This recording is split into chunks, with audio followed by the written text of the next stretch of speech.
Hi guys, ಎಲ್ರಿಗೂ welcome back to new video. ಇವತ್ತಿನ ಈ ಒಂದು ವಿಡಿಯೋದಲ್ಲಿ ಫ್ರೆಂಡ್ಸ್, ಮಾರ್ಟಿನ್ ಮೂವಿಯ ಇಂಟ್ರೊಡಕ್ಷನ್ ಮತ್ತು ಯಾವಾಗ ರಿಲೀಸ್ ಡೇಟ್ ಅಂತ ತಿಳಿಸ್ಕೊಡ್ತೇನೆ. ಅದಕ್ಕಿಂತ ಮುಂಚೆ ನೀವೇನಾದರೂ ನಮ್ಮ ಚಾನಲನ್ನು ಹೊಸದಾಗಿ ನೋಡ್ತಾ ಇದ್ದರೆ ದಯವಿಟ್ಟು ಸಬ್ಸ್ಕ್ರೈಬ್ ಮಾಡಿಕೊಂಡು ಹಾಗೆ ಪಕ್ಕದಲ್ಲಿರುವ ಬೆಲ್ ಐಕನ್ನ ಕ್ಲಿಕ್ ಮಾಡ್ಕೊಳ್ಳಿ ಫ್ರೆಂಡ್ಸ್. ಬನ್ನಿ ಫ್ರೆಂಡ್ಸ್, ಹಾಗಾದರೆ ಇವತ್ತಿನ ಈ ಒಂದು ವಿಡಿಯೋವನ್ನು ಶುರು ಮಾಡೋಣ. ಮೊದಲಿಗೆ ಮಾರ್ಟಿನ್ ಮೂವಿಯ ಡೈರೆಕ್ಟರ್ ಹೆಸರು ಬಂದು ಫ್ರೆಂಡ್ಸ್ AP ಅರ್ಜುನ್ ರವರು, ಮತ್ತು ಸ್ಟೋರಿ ಬರೆದಿರೋದು ಸಹ ಅರ್ಜುನ್ ಸರ್ಜಾ ಅವರು ಈ ಒಂದು ಮೂವಿಯ ಸ್ಟೋರಿಯನ್ನು ಬರೆದಿದ್ದಾರೆ ಅಂತಲೇ ಹೇಳ್ಬೋದು ಫ್ರೆಂಡ್ಸ್. ಈ ಒಂದು ಮೂವಿಯ ಡೈರೆಕ್ಷನ್ ಬಂದು ಫ್ರೆಂಡ್ಸ್ ಸುಮಾರು 3 ವರ್ಷಗಳಿಗಿಂತಲೂ ಹೆಚ್ಚು ಕಾಲ ನಡೀತಲೇ ಇತ್ತು ಅಂತಲೇ ಹೇಳ್ಬೋದು.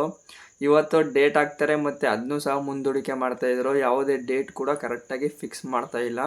ಆದರೆ ಈ ಒಂದು ಡೇಟ್ ಮಾತ್ರ ಪಕ್ಕಾ ಫಿಕ್ಸ್ ಅಂತಿದ್ದಾರೆ. ಎಲ್ಲ ಸಿನಿಮಾದ ಶೂಟಿಂಗ್ ಸಹ ಮುಗಿದಿದೆ ಅಂತಲೂ ಸಹ ಹೇಳ್ತಿದ್ದಾರೆ. ಅದೇನಾಗುತ್ತೋ ಅಂತಲೂ ಸಹ ನಮಗೂ ಸಹ ಇನ್ನೂ ಗೊತ್ತಿಲ್ಲ. ಆದರೆ ಈ ಒಂದು ಡೇಟ್ ಮಾತ್ರ 90% ಫಿಕ್ಸ್ ಆಗಿದೆ ಅಂತಲೇ ಹೇಳ್ಬೋದು.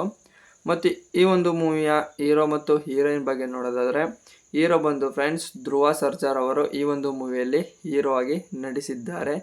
ಇವರು ಸಹ ಸುಮಾರು ದಿನಗಳಾಯಿತು ಅಂತಲೇ ಹೇಳ್ಬೋದು ಫ್ರೆಂಡ್ಸ್. 3 ವರ್ಷಕ್ಕಿಂತಲೂ ಹೆಚ್ಚಾಗಿದೆ ಇವರು ಮೂವಿ ಮಾಡಿ.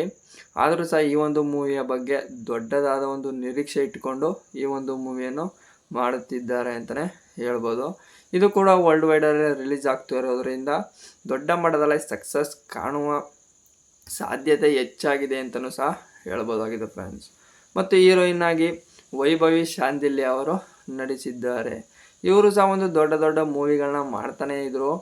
ಈ ಒಂದು ಮೂವಿಯಲ್ಲೂ ಸಹ ಇವ್ರಿಗೆ ತಕ್ಕ ಒಂದು ಸೂಟ್ ಆಗೋ ಕ್ಯಾರೆಕ್ಟರ್ ಕೊಟ್ಟಿದ್ದಾರೆ ಅಂತಲೇ ಹೇಳ್ಬೋದು.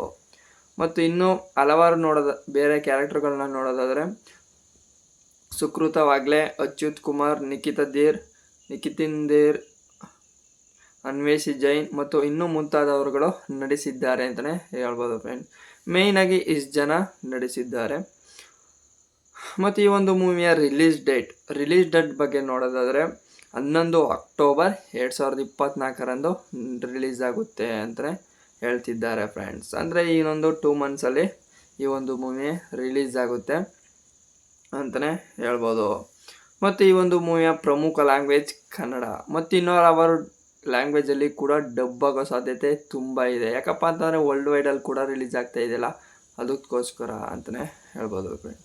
ಮತ್ತು ಈ ಒಂದು ಮೂವಿಯ ಬಗ್ಗೆ ನಿಮ್ಮ ಅಭಿಪ್ರಾಯವನ್ನು ಮತ್ತು ಯಾರ್ಯಾರು ವೆಯ್ಟ್ ಮಾಡ್ತಿದ್ದಾರೆ ಎಂದು ಕಮೆಂಟ್ ಸೆಕ್ಷನ್ನಲ್ಲಿ ತಿಳಿಸಿ. ಮತ್ತು ಇದೇ ರೀತಿಯ ಒಂದು ಹೊಸ ಅಪ್ಡೇಟ್ಗಾಗಿ ಬರ್ತೇನೆ. By guys.